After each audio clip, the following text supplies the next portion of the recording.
Important वाली theorem करवा रहा हूँ आपको, और जो थ्योरम आपको प्रूफ करनी है सर्कल चैप्टर में वो ये लास्ट थ्योरम है, ठीक है। इसके बाद इसी पर बेस्ड कुछ और रिजल्ट होंगे जिनको थ्योरम की फॉर्म में ही आप पढ़ोगे बट उन्हें प्रूफ नहीं करोगे, ठीक है। थ्योरम है the angle subtended bye an arc at the centre is double the angle subtended bye it any point on the remaining part of the circle. क्या कहती है ये थ्योरम, पहले तो इसको समझ लेते हैं।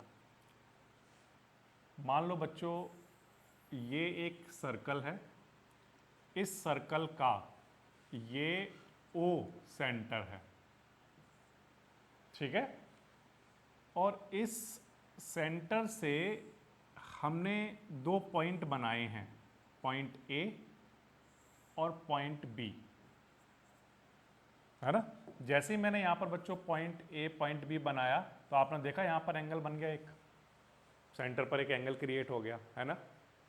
ये जो एंगल बन के तैयार हुआ है ये एंगल सेंटर के बचे हुए पार्ट पर, सर्कल के बचे हुए पार्ट पर कहीं पर भी कोई एंगल बनता हो उसका डबल होगा ये एंगल। मतलब ये कि ये जो पॉइंट ए है और ये जो पॉइंट बी है, ये दरअसल पॉइंट ए और पॉइंट बी एक आर्क है। आप देखो पॉइंट ए और पॉइंट बी से मिलकर क्या बन रही है, एक आर्क। ये जो आर्क है ये सेंटर पर एक एंगल बना रही है। अब यही आर्क अगर बचे हुए सर्कल पर, इस आर्क को छोड़कर बचे हुए सर्कल पर अगर कहीं पर भी कोई एंगल बनाती है, जैसे मान लो मैंने ये एक एंगल बनाया इसी इन्हीं दोनों पॉइंट ए और बी से, ठीक है, यहां पर मान लो सी रख देते हैं, तो यहां पर एक एंगल बना, है ना। ये वाला जो एंगल था ये इस एंगल का क्या होगा, डबल। मतलब अगर ये 30 डिग्री है तो ये कितना होगा, 60 डिग्री। ये मैं आपको प्रूफ करके दिखाता हूं, ठीक है। देखिए कैसे प्रूफ करेंगे। इसके लिए आप क्या करोगे, ये जो सी है, सी वाला जो एंगल है इसको सेंटर से पास करते हुए एक लाइन बना लेना, ठीक है। यहां पर ये एक लाइन खींच लेना ऐसे। इससे क्या फायदा हुआ सर, इससे फायदा होगा यहां पर दो ट्रायंगल दिखने लग जाएंगे। उन्हीं दोनों ट्रायंगल में हम लोग कुछ बातें कर लेंगे, ठीक है, करिए।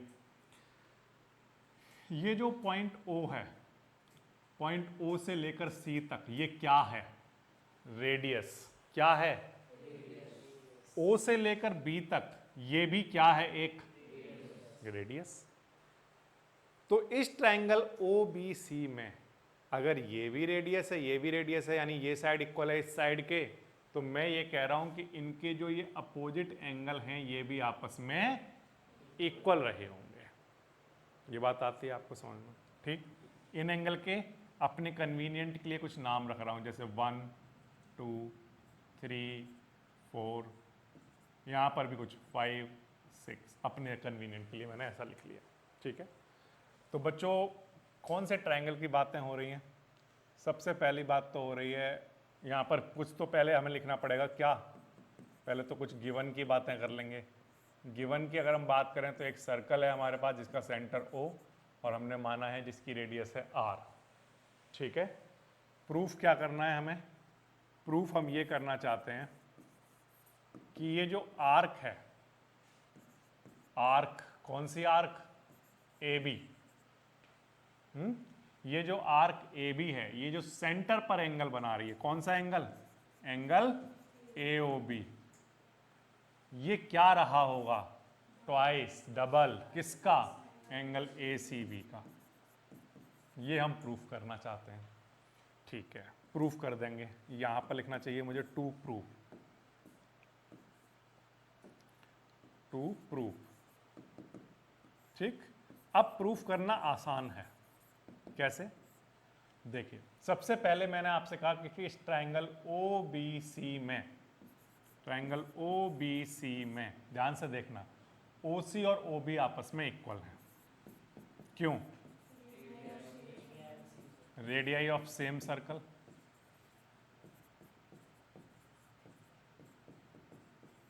ठीक है, कोई प्रॉब्लम नहीं इस बात में।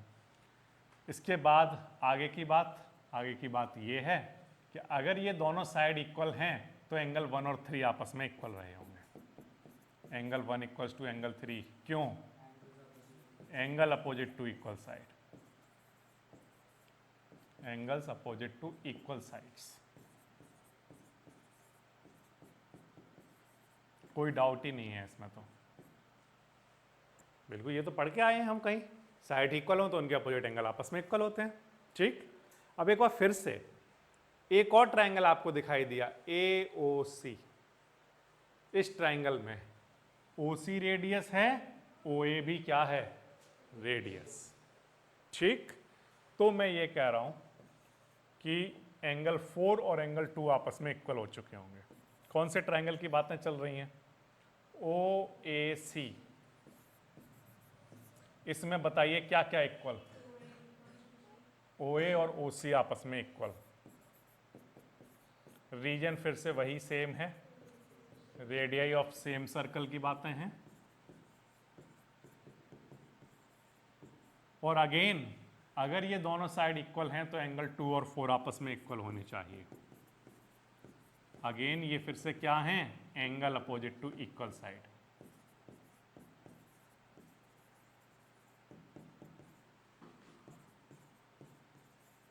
यहां तक किसी बच्चे को कोई डाउट है तो बताओ। यहां तक बात समझ में आ रही है इन दोनों ट्रायंगल में? सबको क्लियर है? अब बच्चों एक और प्रॉपर्टी ऐसी है ट्रायंगल की जो आप पढ़ चुके हो, उसका नाम है एक्सटीरियर एंगल प्रॉपर्टी। पढ़िए आप लोगों ने। इस ट्रायंगल पर ध्यान दो, OBC ट्रायंगल में। इस ट्रायंगल पर ध्यान देना। इस ट्रायंगल के लिए ये जो एंगल है, एंगल 5, ये इस ट्रायंगल का क्या है? एक एक्सटीरियर एंगल। ये एक्सटीरियर एंगल सामने वाले दोनों इंटीरियर एंगल के सम के इक्वल होगा। ठीक, तो मैं फिर से बातें कर रहा हूं अब ट्रायंगल OBC में। ट्रायंगल OBC में एंगल 5 इक्वल रहा होगा किस किस के सम के? Angle 1 and angle 3। ठीक है, ये बात कैसे कही आपने? सिंपल सी बात लिख देना, ये हम पढ़कर आए हैं exterior angle property of triangle. ठीक, लेकिन आपने तो कहा था कि एंगल 1 और 3 आपस में कैसे हैं? इक्वल। यानी कि अगर कहीं पर एंगल 3 लिखा हो तो उसे लिखा जा सकता है क्या? एंगल 1। यहां से तो एक बात ये समझ में आती है कि एंगल 5 इक्वल आ जाएगा किसके? ट्वाइस ऑफ एंगल 1 के। ठीक, दिस इज इक्वेशन नंबर 1। आसान है। फिर से अब फिर से एक और ट्रायंगल की बातें होंगी। कौन से ट्रायंगल? OAC। इस ट्रायंगल में एंगल 6 इसके लिए एक्सटीरियर एंगल है, इस ट्रायंगल के लिए, और ये इन दोनों एंगल के सम के इक्वल होगा। तो मैं वही कर रहा हूं, ट्रायंगल OAC लिखता हूं। अब ट्रायंगल OAC की बातें करनी है जिसमें एंगल सम, एंगल 6 किस किस के इक्वल है? 2 और 4 के सम के। और अगेन ये फिर से प्रॉपर्टी है एक्सटीरियर एंगल प्रॉपर्टी। बट हम जानते हैं कि एंगल 2 और 4 आपस में इक्वल हैं, तो एंगल 4 को भी एंगल 2 लिखा जा सकता है। और यहां से बच्चों एंगल 6 इक्वल आ गया किसके? Twice of angle 2। Twice of angle 2 इस एंगल के। This is equation number 2। ठीक, अब फर्स्ट और सेकंड इक्वेशन को ऐड कर रहा हूं। Add first and second. बताइए ऐड करूंगा तो क्या होगा? तो आंसर 5 और 6 ऐड होगा इधर तो, और इधर twice of angle 1 plus twice of angle 2, ये दोनों इक्वेशन इधर ऐड होगा। इन दोनों में से क्या कॉमन है? 2। और इधर चल रहा था angle 5 plus angle 6। Angle 5 plus angle 6 अगर कहीं पर लिखा हो तो ये दोनों, ये दोनों का सम किसके इक्वल होगा? AOB।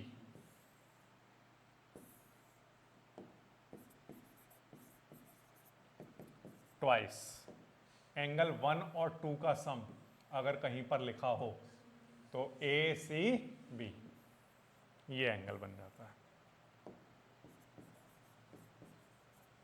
इसका मतलब ये हो गया कि कहीं पर भी सर्कल में एक आर्क हो, वो arc remaining part of circle में कहीं पर भी आप कोई भी एंगल बनाओगे तो सेंटर पर बनने वाला एंगल उसका ऑलवेज डबल होगा। मतलब ये कि अगर मान लो यहां पर बच्चों ये एक सर्कल है, ठीक है, और किसी बच्चे ने ये आर्क पकड़ ली, ए और बी, ए भी दिख रही है एक आर्क। अब ये आर्क सेंटर पर एक एंगल बनाती होगी कहीं ना कहीं, ये एंगल, ठीक। मैं ये कह रहा हूं कि अब इस आर्क को छोड़कर बाकी के सर्कल में कहीं पर भी एंगल बना दो, उन एंगल का ये वाला एंगल ट्वाइस होगा, डबल होगा।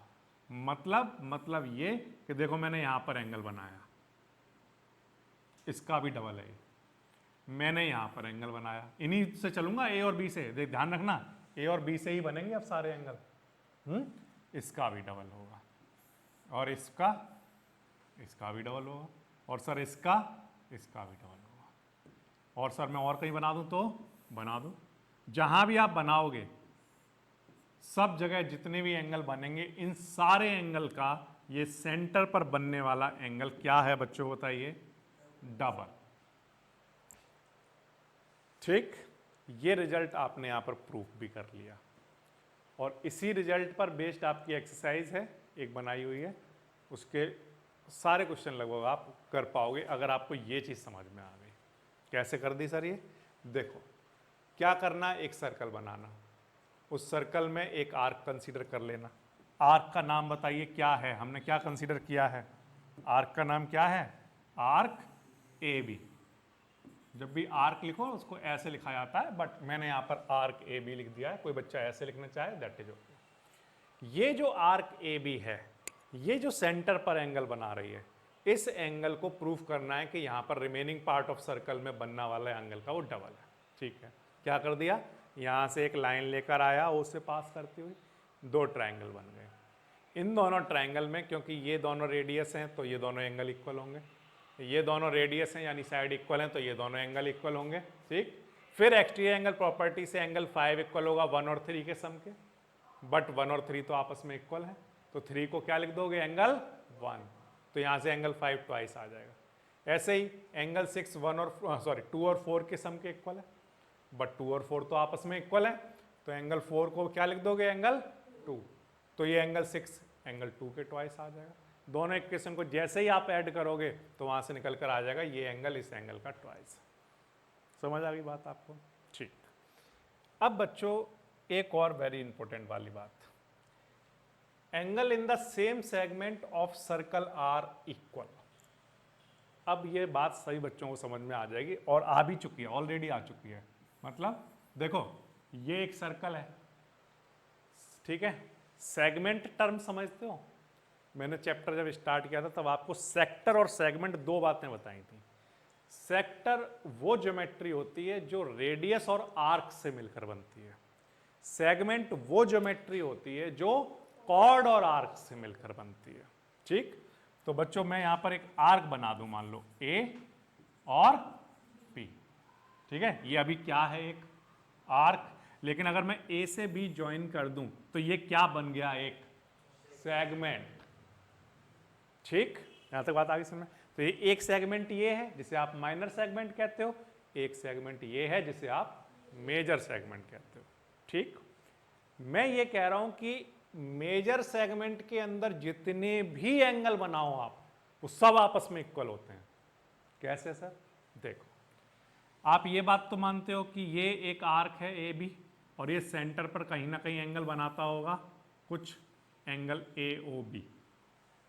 ठीक, अब बच्चों आप सोचो कि इसी आर्क ए बी से आपने यहां पर कहीं एंगल बनाया,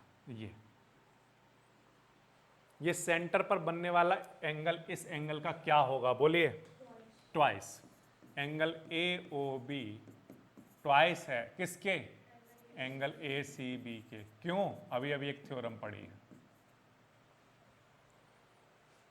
ठीक है, यहां तक बात। मैं आपसे फिर से पूछ रहा हूं कि ए और बी इन दोनों पॉइंट से सर्कल पर कहीं और भी एंगल बना दिया किसी बच्चे ने, ये लो, ठीक। डी, बताइए थ्योरम क्या कहती है? एंगल ए ओ बी क्या होगा बोलो? ट्वाइस किसके? एंगल ए डी बी के, इस एंगल के ट्वाइस होगा, ठीक। अब एक बार फिर से देखना, ए से और बी से, ये देखिए एक और एंगल बना दिया। क्या कहती है theorem? Angle a o b क्या होगा? Twice of angle a e b. ये सारी बातें किससे चल रही हैं? थ्योरम नंबर 9.8 9.7 से, ठीक। अभी अभी जो हमने थ्योरम पढ़ी, एंगल ए ओ बी इसके भी इक्वल है, इसके भी इक्वल है, इसके भी ट्वाइस, मतलब इसके भी ट्वाइस है, इसके भी ट्वाइस है, इसके भी ट्वाइस है। तो यानी कि ये सारे एंगल आपस में कैसे रहे होंगे? Equal.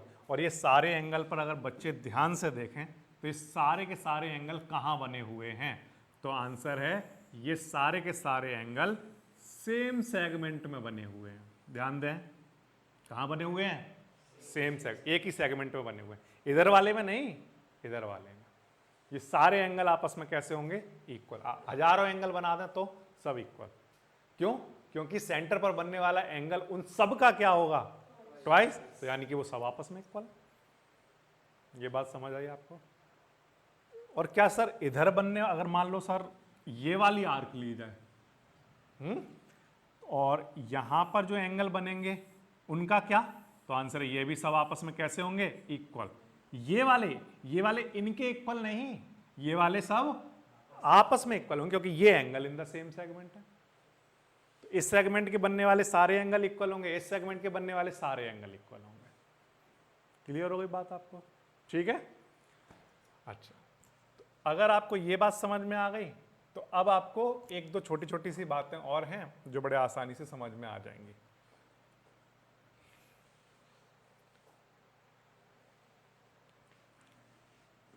Angle in the semi circle, angle in the semi circle is 90 degree. एक वेरी इंपॉर्टेंट वाली बात है, ध्यान दो। सेमी सर्कल पहचानते हो? सेमी सर्कल किससे मिलकर बनता है? तो आंसर है डायमीटर और आर्क। ये ए बी क्या है? एक डायमीटर है, क्योंकि सेंटर से पास कर रहा है। अब आप ये बात सोचो कि ये एक आर्क है या नहीं है? है। तो ये सेंटर पर एक एंगल बना रही है या नहीं बना रही है? बना रही है। कितना? है?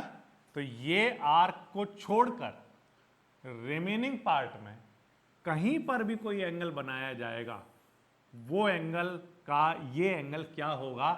ट्वाइस होगा या नहीं होगा? ठीक। तो ये 180 डिग्री का है, तो यानी कि ये एंगल कितने का होगा बोलिए? ये वाली आर्क सेंटर पर कितना एंगल बना रही है?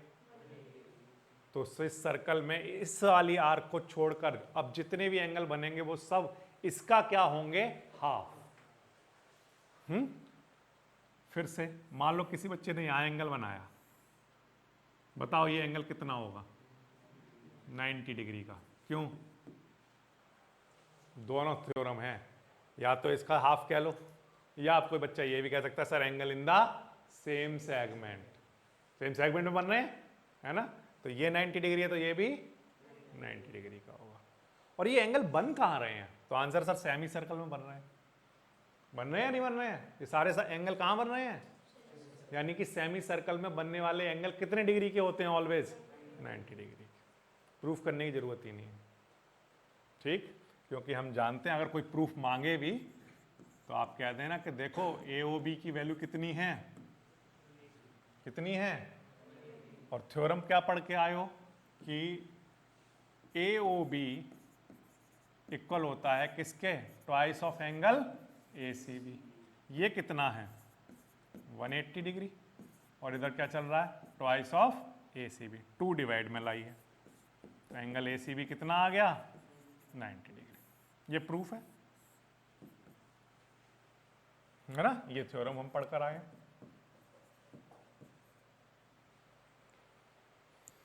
क्लियर हो गई बात। तो अब मैं आपसे 2-3 बातें कह रहा हूं, इनको एक बार फिर से मेमोराइज कर लीजिए। पहला, सर्कल कोई भी आर्क हो, कहीं पर भी कोई एक आर्क बन रही हो, ठीक है, वो आर्क सेंटर पर जितना एंगल बनाती है वो angle remaining part of circle में बनने वाले एंगल का क्या होता है, ट्वाइस। नंबर 1 बात। नंबर 2 बात, एक सेगमेंट में बनने वाले सारे एंगल आपस में कैसे होते हैं, इक्वल। तीसरी बात, सेमी सर्कल में बनने वाला एंगल कितने डिग्री का होता है, 90 डिग्री। 3 बातें तो ये आपको हो गई क्लियर। अब आपको चौथी और 5वीं बात याद करवाता हूं, वो ये भी थ्योरम्स ही हैं अपने आप में, बट इनको प्रूफ आप देखो, क्या आप मुझे इसको प्रूफ करने की जरूरत है, या आपको एक थ्योरम समझ लिया आपने, अब आपको सारी समझ में आ रही है कि ये कैसे होगा, ठीक है। इसी तरह से इसको देखो बच्चों, मान लो ये आपके पास एक सर्कल है, ठीक है, और मान लो यहां पर इस सर्कल पर 4 पॉइंट लाई कर रहे हैं ऑन द सर्कल, ध्यान रखना ऑन द सर्कल 4 पॉइंट लाई कर रहे हैं, ए बी सी डी, ठीक है। ये मैंने आपको एक एक्टिविटी दी, एक होमवर्क दे दिया किसी दिन कि ऐसा करना बच्चों, एक सर्कल बनाना किसी भी रेडियस का जो आपका मन करता हो, और उस पर 4 पॉइंट बना लेना, a b c d circle पर बना लेना, ठीक है। और मैंने कहा ए से बी, बी से सी, ये सब ज्वाइन करा लेना, और फिर डी से, डी होता है ना आपके पास एंगल मेजर करने के लिए, उससे इन दोनों एंगल का सम मेजर करके लेके आना,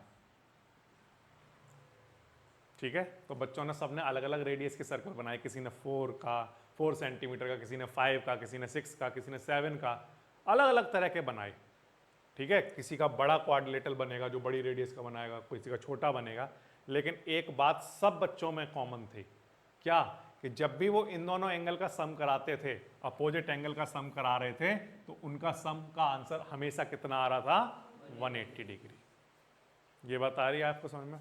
तो ये हमने थ्योरम को वैसे प्रूफ नहीं किया, हमने एक्टिविटी कर करके देखी, और एक्टिविटी करके देखने पर हमें ये बात पता चली है कि एंगल ए और एंगल सी का सम 180 डिग्री होगा, एंड ऑल्सो एंगल बी और एंगल डी का सम भी कितना होगा, 180 डिग्री, ठीक। लेकिन कब, तो आंसर है तभी होगा जब ये चारों पॉइंट कहां पर लाई कर रहे हो, ऑन द सर्कल, और जब ये ऑन द सर्कल लाई कर रहा होगा तो ये क्वाड्रिलेटरल, साइक्लिक क्वाड्रिलेटरल कहलाएगा।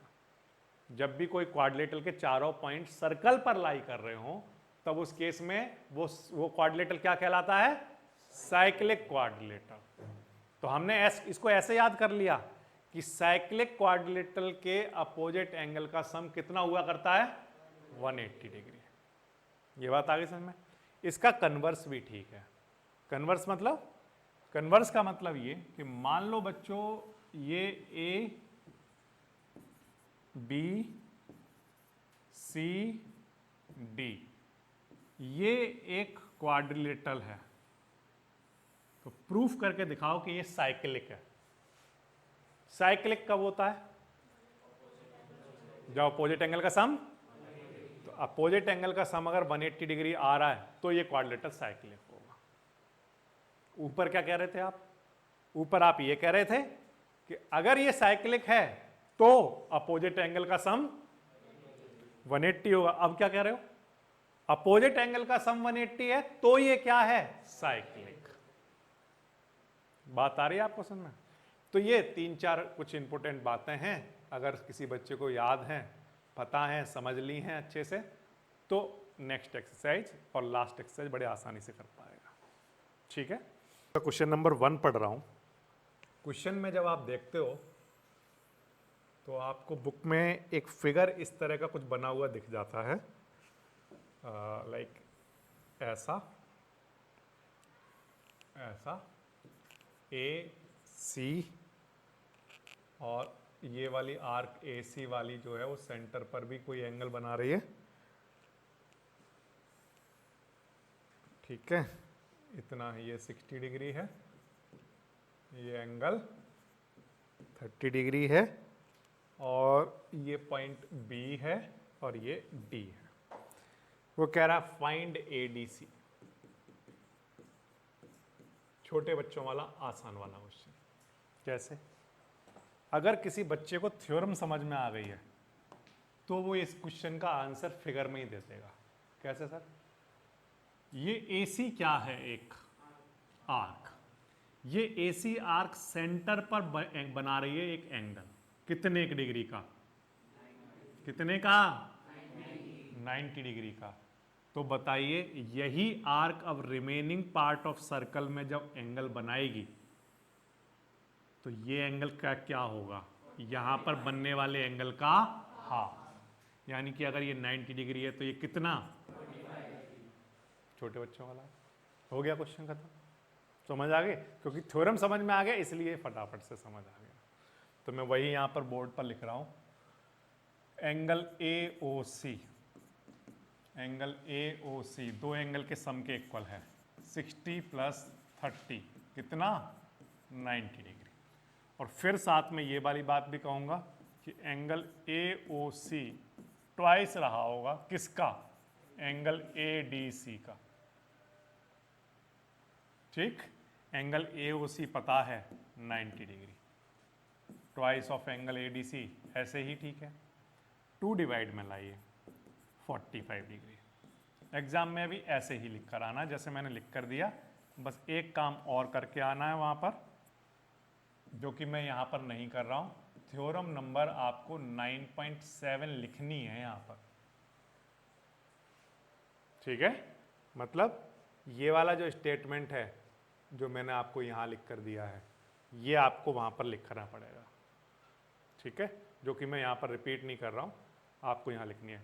थ्योरम नंबर 9.7 मत लिख कर आ जाना, ये बात ध्यान रखना। ऐसे ये सही नहीं माना जाता है कि थ्योरम नंबर 9.7 लिख दी, आप अपने आप ढूंढ लो कौन सी है 9.7। नो नो नो नो, आपको रीजन लिख कर आना है। ठीक है? जो आर्क है, arc subtended angle at the centre is double the angle subtended by this arc on the remaining part of the circle. ठीक है? तो ये बात आपको यहां पर नोट करनी है। क्लियर हो गई बात? क्वेश्चन समझ में आ गया कैसे करना है? अब इसके बाद एक और बात करते हैं, क्वेश्चन नंबर 2। देखिए कितना आसान वाला क्वेश्चन आया। Question number 2, a chord of circle is equal to the radius of the circle. देखो कितनी आसान सी बात बोली। वो कह रहा है एक सर्कल है, उसकी एक कॉर्ड है जो कि सर्कल की रेडियस के इक्वल ही है। ये रेडियस होती है ना, और ये कॉर्ड है, तो कॉर्ड रेडियस के इक्वल ही है, उसने ये बोला। ठीक है? वो कह रहा है कि find the angle subtended by the chord at the point on the minor arc. ठीक है? And also at the point of major arc. दोनों जगह पर निकाल कर देना है आपको। देखो ये तो आपकी माइनर आर्क हो गई और ये वाली मेजर आर्क हो गई। पहले इस कॉर्ड का नाम रख दिया AB आर्क। ये वाली आर्क यहां पर एक एंगल बनाएगी, वो एंगल पता करना है कितना रहा होगा। तो हमने कहा कि अरे ये तो तीनों साइड इक्वल हैं, तीनों साइड इक्वल हैं, यानी कि ये कैसा ट्राइंगल? अगर ये एक इक्विलेटरल ट्राइंगल है तो यहां पर कितना एंगल? अगर ये 60 डिग्री है तो यहां पर कितना? सब बच्चों को पता चल गया। क्लियर हो गई बात? ठीक?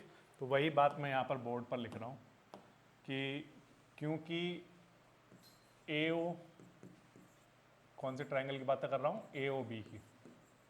AO, OB एंड AB ये आपस में कैसे हैं? इक्वल। देयरफॉर एंगल AOB कितना रहा होगा? 60 degree. Now we also know that angle AOB twice रहा होगा किसका? एंगल ACB का। AOB 60 डिग्री ट्वाइस, ऐसे ही ठीक है। 2 डिवाइड में चला गया, 30 डिग्री आ गया। ये हमारा एंगल निकल कर आ गया जो कि मेजर आर्क में बन रहा है। अब हमें एक एंगल और निकाल कर देना है जो कि कहां बन रहा है? माइनर आर्क में। ठीक है, ऐसे इस पॉइंट का नाम रखा मैंने डी।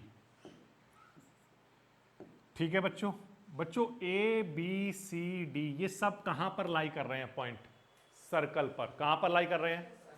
तो ए बी सी डी क्या हुआ? Cyclic quadrilateral.